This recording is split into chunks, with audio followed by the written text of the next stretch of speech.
हथियार के रूप में उपयोग करके हजारों लोगों को उत्कृष्टता और जुनून के साथ प्रेरित किया था इप्टा मूवमेंट ने।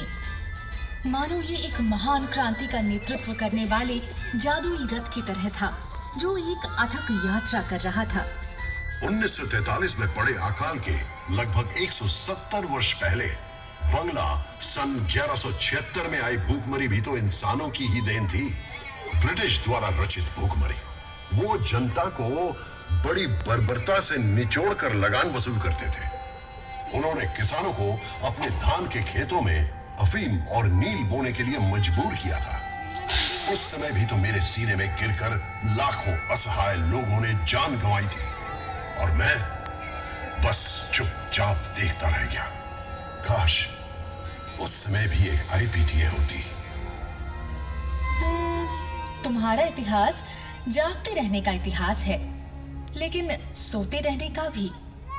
अच्छा ये बताओ, 19वीं सदी में जब बंगाली बाबू लोग अपनी पालतू बिल्लियों की शादी में बेशुमार धन बर्बाद कर रहे थे या गुलाब जल में स्नान कर रहे थे, तब तुम किस हालत में थे जनाब? आधी नींद में या ऊँघते हुए? আমারে ফ্রড করে প্রাণ কৃষ্ণ কোথায় গেলি, আমারে ফ্রড করে প্রাণ কৃষ্ণ কোথায় গেলি। I am sorry, very sorry, I am sorry, very sorry, আমার तब मुझे बड़ा मजा आता था। पूरे बदन पर तेल मलकर 4 घोड़ों वाली गाड़ी पर सवार होकर नदी में स्नान करने के लिए निकलने का एक अलग ही ग्लैमर होता है। ये तो मानती हो ना?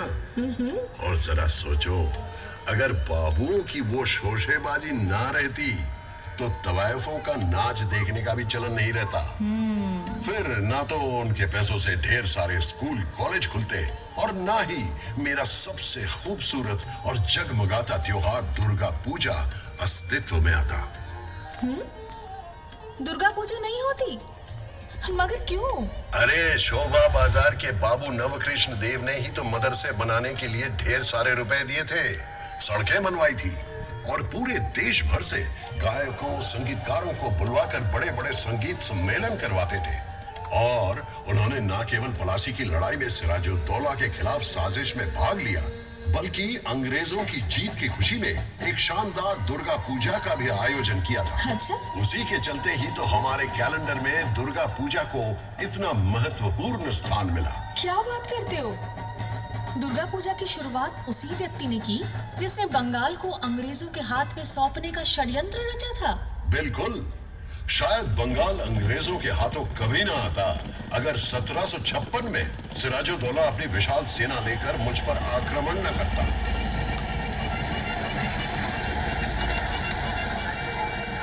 अगर वो ईस्ट इंडिया कंपनी की सेना की जमकर धुनाई ना करता तो अंग्रेज इतनी जल्दबाजी में एक नवाब के विरुद्ध जंग में कभी ना उतरते। जंग में तो वे जरूर उतरते, बस उनके प्रॉपर नाउन सब बदल जाते। और वैसे भी वो इस मुल्क पर कब्जा किए बिना कहां बैठे रहने वाले थे। 24 अगस्त 1690 को मूसलाधार बारिश के बीच कंपनी के एजेंट जॉब चार्नॉक ने जैसे ही अपनी नाव यहां बांधी, बस तभी से समय का पहिया घूमा और तुम्हारे इतिहास की शुरुआत हुई। यहां मैं तुमसे सहमत नहीं हूं, एक नहीं 2 पहलुओं से। चाणक्य के पहुंचने के बहुत पहले कवि कंकन मुकुंदराम ने मेरे विषय में लिखा था। उससे भी पहले 1495 में कवि विप्रदास पिपिलाई ने अपना मनसा मंगल काव्य में भी मेरा जिक्र किया था। अच्छा? सावर्ण राय चौधरी के परिवार अंग्रेजों के आने के पहले से ही कलकत्ता में जमींदार थे। भाई वाह! मेरे इतिहास की शुरुआत तो बहुत पहले से हुई थी। और ना ही तुम ये कह सकती हो कि चाणक्य के आगमन के साथ साथ चीजें भी बदतर हो गई। राम मोहन राय ने सतीदाह प्रथा बंद जरूर करवाई थी, लेकिन इतना बड़ा काम क्या वो अकेले कर सकते थे? यदि लॉर्ड बेंटिंक उनकी सहायता ना करते?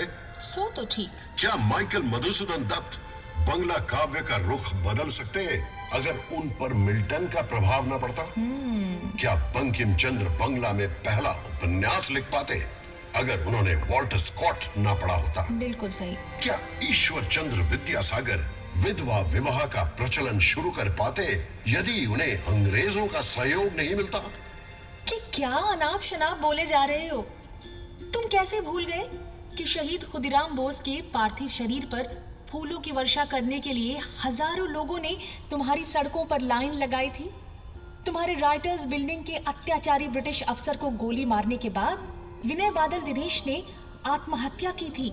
और हाँ, तुम्हारे एक प्रसिद्ध बैरिस्टर चित्तरंजन दास, वही जिनके कपड़े पेरिस से धुलकर आते थे, उन्होंने भी तो अपने सारे यूरोपियन कपड़ों को जलाकर खादी पहनना शुरू कर दिया था। और जिस व्यक्ति को उन्होंने अलीपुर बमबारी मामले में बाइज्जत बरी करवाया था, वो कोई और नहीं बल्कि poet of patriotism Arvind Ghosh थे। अरे तुम तो वो शहर हो जहाँ क्रांतिकारी संगठन